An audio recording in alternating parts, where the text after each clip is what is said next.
hometown stories from the heart of it all, and our folks have a lot to tell. We've got next door neighbors with remarkable lives. We're riding on a story carousel. So sit right back as we hear about their lives. Yeah, home is where our story begins. Families, neighbors, and friends, the love never ends. Right here in Miami Springs, right here in Miami, and Virginia Gordon's here in Miami Springs.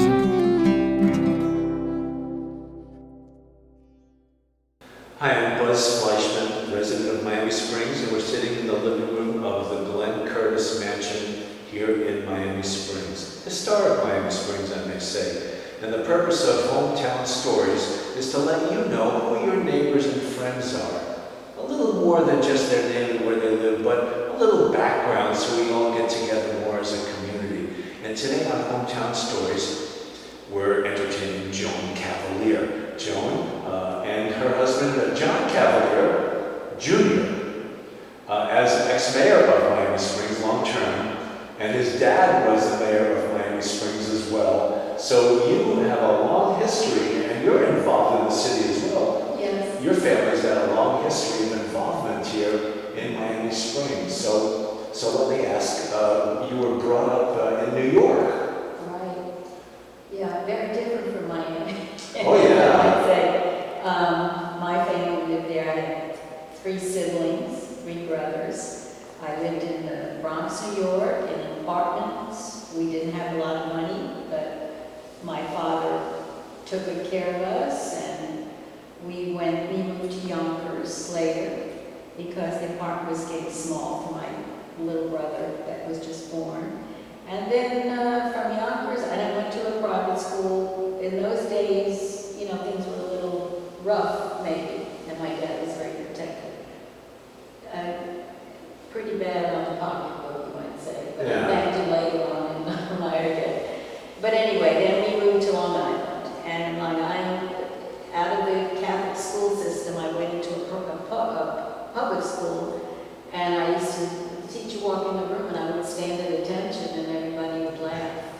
And the teacher was my French teacher, and she looked at the kids and said, "Hey, this is the way you show respect."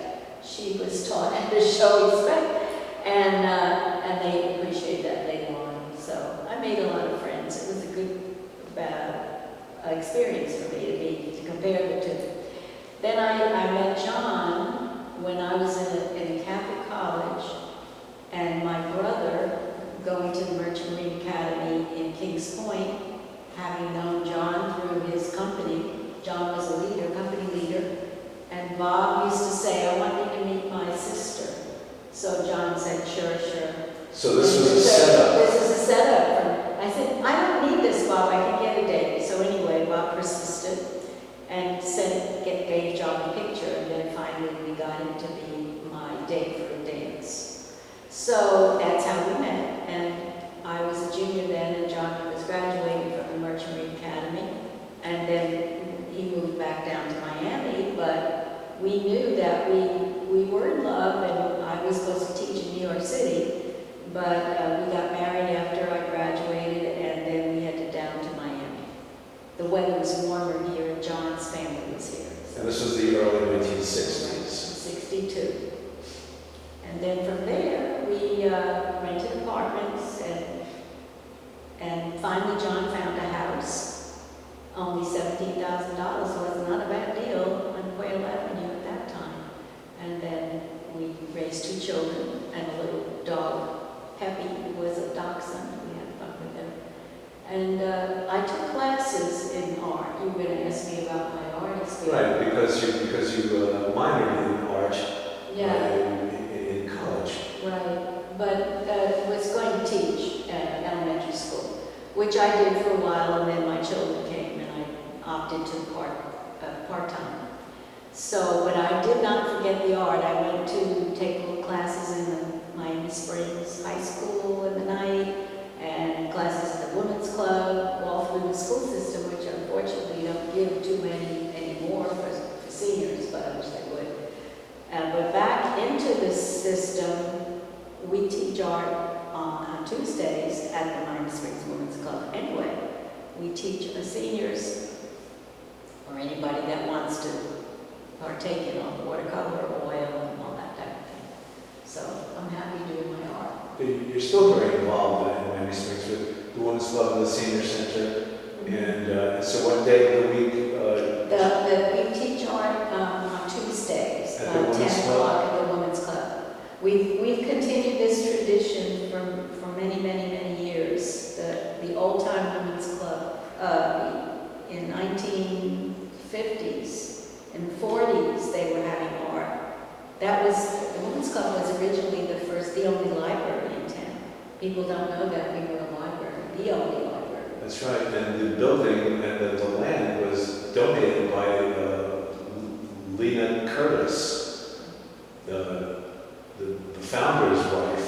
Right. We had some hard times as a women's club because we didn't have enough members, but we were able to turn it around and get good president, Linda Randolph. She was a good organizer. We all followed, supported her, and now we have 80 members or more.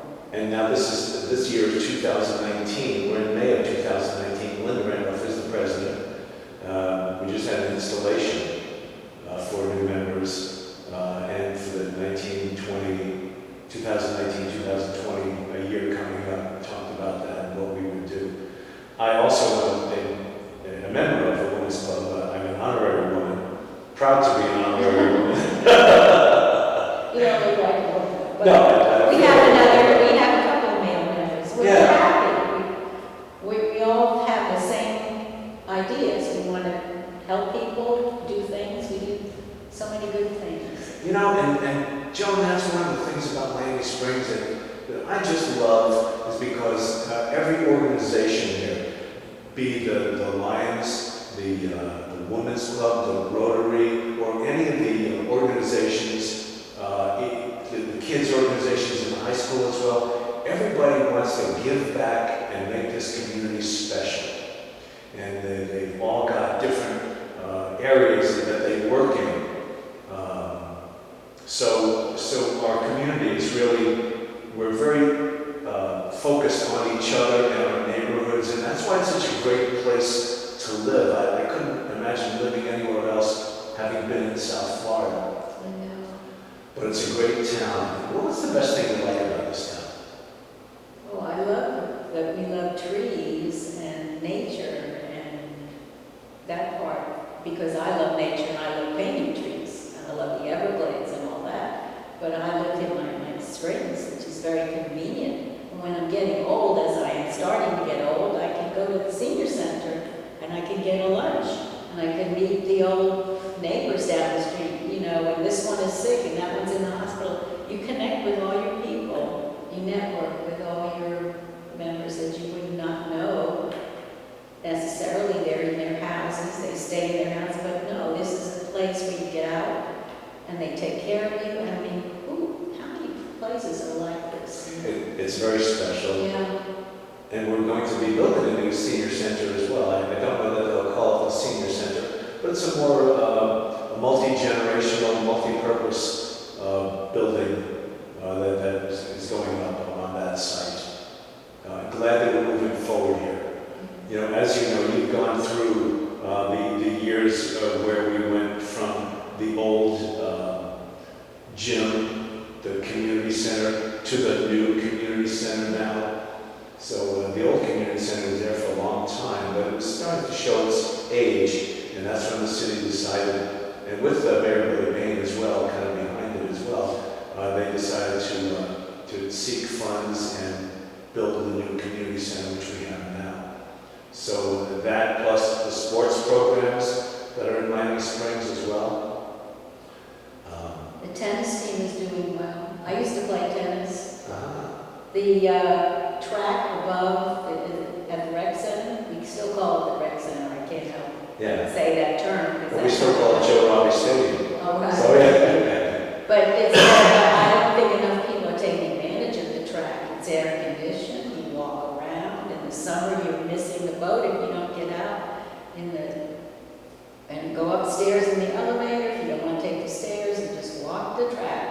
as many times as you feel like it, go back down, go home, get in your car, but you've done your exercise. Even 1 or 2 or 3 times a week, at any time, my gosh. Sure, and with the summer coming up, Right. wouldn't that be a great place to do your exercise if Yes. you're walking in a nice air-conditioned building? Right, so, Of course, we have so many trees, you can walk in the shade almost anywhere you want, right? yeah, Yeah. yeah. So when you and John came here in the early 60s, and John's dad became the mayor, but you were kind of wondering about why would he want to go into public service? Took a lot out of us to run the campaigns and put up with all of the stuff candidates put up with. And then I saw how people loved John's father, how honest he was, how many good things he did for nothing, that people never forgot him for that. And I see John, when his father was tragically killed in an accident, he picked up the ball and he started getting interested in politics, which surprised me. But I think it was honor of his dad as well, his love for the Springs and the people. And he went into, so many people remember him, John. When he passed away, I got some wonderful letters from judges, from council, from other people all around the city and county that remember him and how good a man he was. And we even have a town clock now named after the Cavalier. Now, tell us about this town clock. We call it the Cavalier clock. Yeah. It's right there on the circle at the end of Curtis Parkway. So it's a very prominent spot, and it's a beautifully appointed clock as well. Right. He was riding in the car with a couple of his friends, Roland and Tom Webb, and Roland called me after John passed away and said, you know, Joan, I think we need to try to get a town clock for John. Because he said every time he passed the bike path where the Curtis bike path linked into the center, into the circle. Right at that point he said, this would be a great place for a town clock. And Roland said, I never forgot that. And when John died, he called me up and told me that. He said, we need to try to get a town clock. And I was surprised that the city approved it. So everybody loves it. But people jumped in there for the funding. And Yes, but then we have a wonderful people, the Dunn family, donated $30,000, which we were amazed. We're very grateful. They're very generous offer. And Now the Dunns were builders, and they built some homes here. It's the white brick homes, aren't they? really not so sure about all their background, but yeah, if you say so, yeah. But now we have a tribute to John, and what he did was the Cavalier clock, which everybody looks up there, and when they see that clock. We meeting at the clock. Yeah. At the Cabot Club. And all the bike paths, they were started, some of the Junior Women's Club members approached John years and years ago. They wanted bike paths. And John got funding from some connections, but they went to Tallahassee, got some funding, it was met. I don't know all the details, but I know that he made sure that started. And look how many bike paths we have. Mm-hmm. And then he got the golf course. Well, we did not own the golf course years ago. City of Miami owned it. Right, and people were nipping at anyway. Developers. Oh, yeah. They were trying to get a footing on that. They wanted a piece of us. So They can't have a piece of us. it worked out great. We now own the golf course, thank goodness. So anyway, we did a lot of good. Yeah, and he was one of the longest-serving mayors here, wasn't he? 4 2-year terms, 4 would be 16, did I have that right? 4, 2. 16 years he was mayor, but you have a 2-year term, another 2-year term, and then you wait. And then you have another 2-year term, so that's 8 years, right? 2 and 2, I guess it turns out to be 16 years. But I think that historically he is the longest-serving mayor Yes. in Miami Springs, yeah. So, Good to, and that's really giving back, isn't it? That's really giving back of your time and your effort to the city. he worked his way up, you know, he worked to the Merchant Marine Academy, and he had leadership capabilities.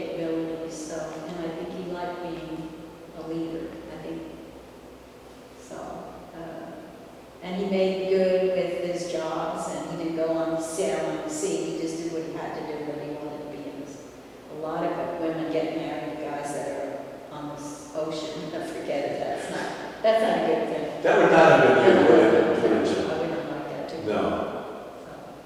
But yeah. Or you guys had a storybook relationship and romance and 2 children.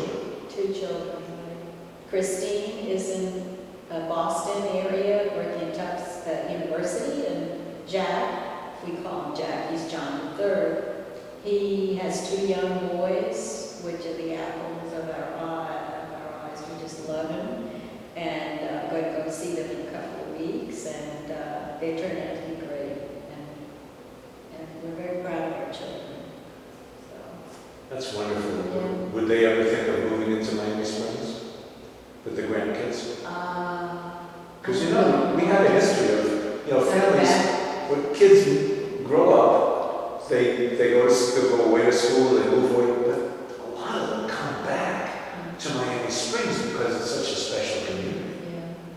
Yeah. It would be nice, but unlikely, I think. It's getting harder to afford the places here. So, in addition to being an artist, and you teach art here, what would be something that people do not know about you that you'd want them to know this time? Oh, well, I've been in art shows, and I'd love to go paint in the Everglades by myself. And I've studied with a couple of artists. Then one funny story about Vinikoff. We about 3 ladies with our paints out in the Everglades, and the water was running through the grasses. It was in the wind, and he said, "Ladies, be careful, ladies, don't slip, ladies, be careful, ladies." All of a sudden, zoom, he lands on his butt, and we're kind of muffling our little guffaws, and it was really kind of cute. But that was one of my, and I did canoe. People that don't know Florida, if you've just seen the beaches in Miami and all, you can get in the water in a boat and go down the river, the Loxahatchee River. I've done the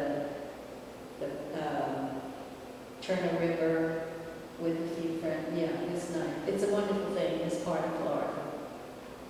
Florida's not just Miami Beach. No, it's great. It's great. It's Yeah. got so many different things about it. You should investigate. Take your kids in a boat on a holiday weekend. Take them for a spin down the Fishing Creek. Yeah. Because there's a lot to do here, Right. as opposed to just going to a sporting event in a stadium. There's so many things that we can do here. And being in Miami Springs and Virginia Gardens, and of course this show is all about Virginia Gardens as well.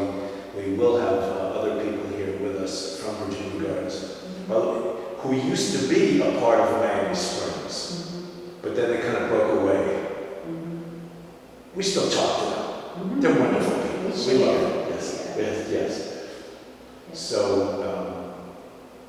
in closing, what would you like to say to people who are thinking about moving to Florida or to this area? Would you want to come into Miami Springs and be a part of this great community? Well, sure, if they could find a house that they could afford, it would be wonderful. Or an apartment. Lots of kids are getting apartments now that can't afford housing.